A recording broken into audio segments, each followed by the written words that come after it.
Hey everybody, today we have for you our final video in our Stihl weed trimmer blade video. Today we're going to be taking a look at the circular saw scratcher tooth blade. We're going to put it into some grass, see how it performs there, which is not what it's made for. Then we're also going to take it out, we're going to put it into some gnarled brush and then also some thin tree trunks, which is what it's made for, and then compare and contrast the two and see how well it performs. Additionally, I did not, or I will not show how to install this blade, as it's the same across all 5 blades.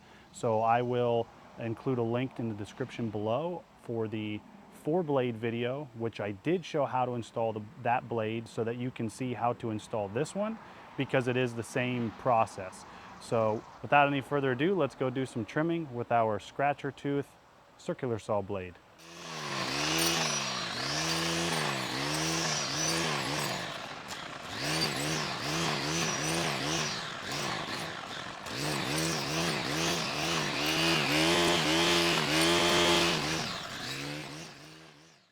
So as you can see, the scratcher tooth blade performs really well cutting in these thick, tall weeds.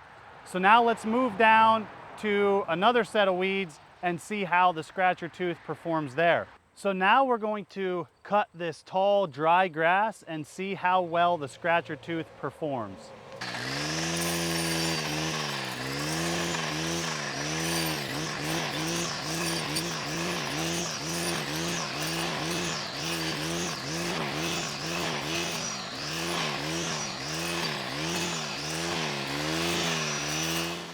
Okay, so as you can see, the scratcher tooth blade cut this, it did okay. I don't think it's the best choice for cutting this dry grass. And this is the second time, as you can see it, I did get some buildup, or quite a bit of buildup in between the shroud and the blade.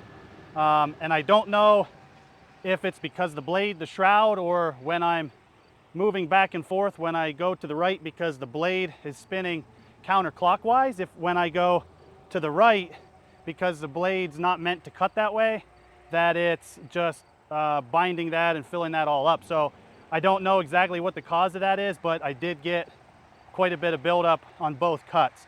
So from here, we will go over into the woods and see if what size like saplings we can cut. So we'll head over there next. So before we go over into the trees, like I said we were going to, we're gonna give the scratcher tooth a run in some of this thick brush here behind me and see how it does here. And then we'll go over to saplings.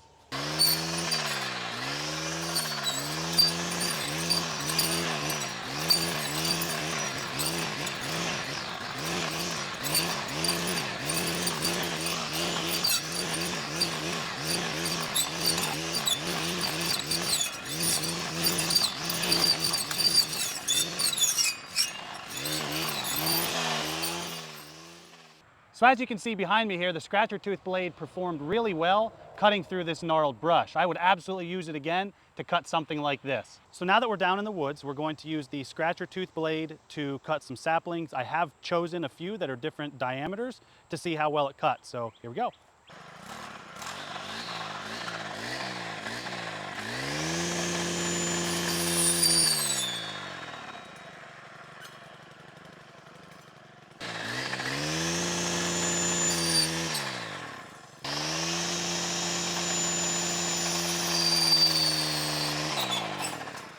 So as you can see, the scratcher tooth blade cut really well when I cut saplings. It did a phenomenal job, probably the best out of all the blades that we've used. It did a great job as well in the gnarled brush. Now when it came to the tall, dry grass, it didn't do quite so well, and it did a little bit better in the thick grass that was there in that runoff ditch. It did fairly well there. So I would definitely use this if I was going to be cutting some saplings, or if I was going to be cutting some gnarled brush where it worked really, really well, but probably not for any of the other stuff. Hopefully you've learned something from today's video. If you have any questions, go ahead, leave us a comment below. If you haven't checked out any of our other videos, you can find those on our Hilly Sales and Service YouTube page. And if you watch any of those videos, we ask that you like those videos and subscribe to our channel. All right, guys, thanks again for watching this video. God bless. Have a great day.